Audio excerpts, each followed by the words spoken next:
जी नमस्कार दोस्तों, स्वागत है आप सभी का हमारी YouTube चैनल पर। आज का अपना एक छोटा सा टॉपिक, जल में अम्ल का विलयन विद्युत का चालन क्यों करता है, उसके ऊपर हम लोग चर्चा करने वाले हैं।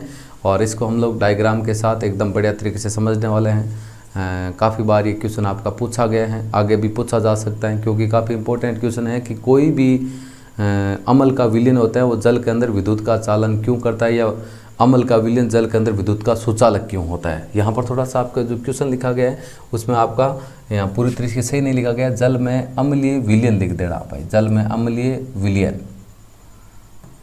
विलयन की बात करें हम लोग, क्योंकि अम्लीय विलयन है उसकी बात हो रही है। क्योंकि जल का जो अम्लीय विलयन है वो विद्युत का सुचालक होता है। सुचालक का मतलब आप जानते हैं जिसके अंदर विद्युत धारा का प्रवाह होता है। तो विद्युत धारा का क्या होता है, प्रवाह, उसको हम लोग सुचालक बोलते हैं। एक दूसरा आपका कुचालक या विद्युतरोधी होता है जिसमें विद्युत धारा का प्रवाह आपका नहीं होता है। यहाँ पर आपकी भाषा दे रखी है, भाषा में आपकी मेन एक ही नाम है, वो आप ध्यान रखना कि जो जल का अम्लीय विलयन होता है उसमें आपके हाइड्रोजन आयन बोल सकते हैं आप, या H+ आयन उपस्थित होते हैं आपके। हाइड्रोजन आयन बोल सकते हैं या H+ आयन उपस्थित होते हैं, जिसके कारण आपका जल का अम्लीय विलयन विद्युत का क्या होता है, आपका सुचालक होता है। इसका मतलब इसमें एक वर्ड आपका आंसर है। एक वर्ड आंसर कैसे हुआ कि जल में अम्ल का विलयन विद्युत का सुचालक होता है। कारण क्या है कि कोई भी अम्ल यदि जल में अपघटित होता है, आयनित होता है, जब उसको आप घोलते हो ना, तो घोलने पर मान लो मैं एक उदाहरण उठाता हूँ आपका, जैसे HCl ले लिया हम लोगों ने। HCl का अम्ल हो गया आपका हाइड्रोक्लोरिक अम्ल हो गया, और आप लोग इसकी अभिक्रिया जल के साथ कर दो या उसको जल के अंदर घोल दो, वो एक ही बात है आपकी। मैंने इसकी अभिक्रिया मान लो जल के साथ करती है, जल के साथ करता हूँ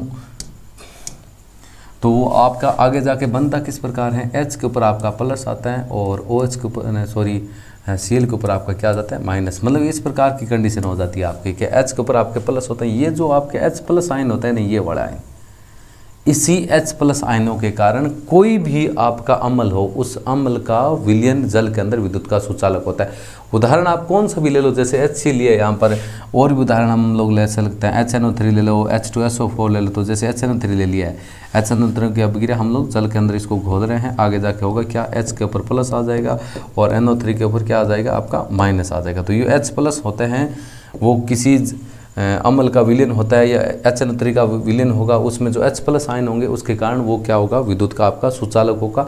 यहाँ पर आपका एक डायग्राम दे रखा है, डायग्राम आप ध्यान से देखो। एक आपका बीकर दे रखा है, आपको क्या दे रखा है, बीकर दे रखा है।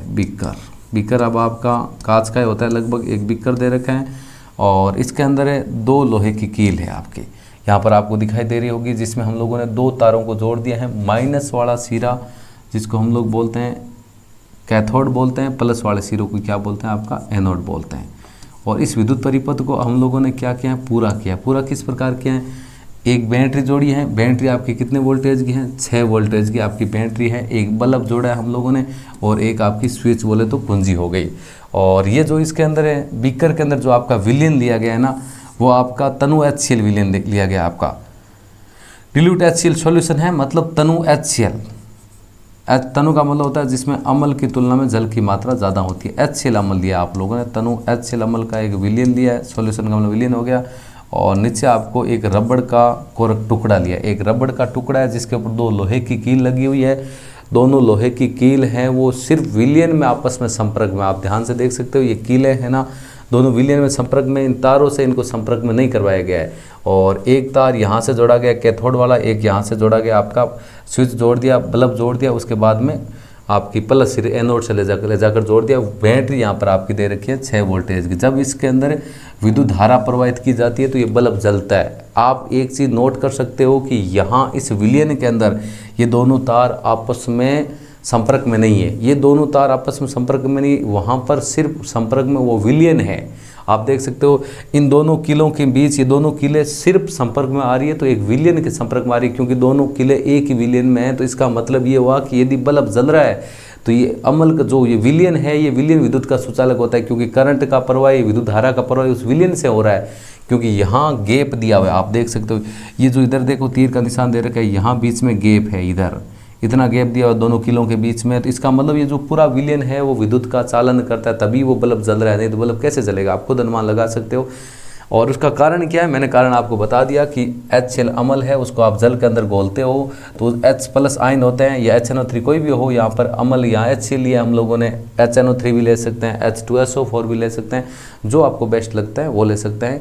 यदि आपका ऐसा इस प्रकार का क्वेश्चन आए कि जो अम्ल का विलयन है वो जल के अंदर विद्युत का सुचालक होता है, कारण क्या है, पहले आपको भाषा लिख देनी है कि कोई भी अम्ल का विलयन है वो जल के अंदर विद्युत का सुचालक होता है, क्योंकि अम्ल के जलीय विलयन में हाइड्रोजन आयन H+ उपस्थित होते हैं, उसके कारण वो विद्युत धारा का चालन करता है, या उसका विलयन है वो जल के अंदर विद्युत का सुचालक होता है।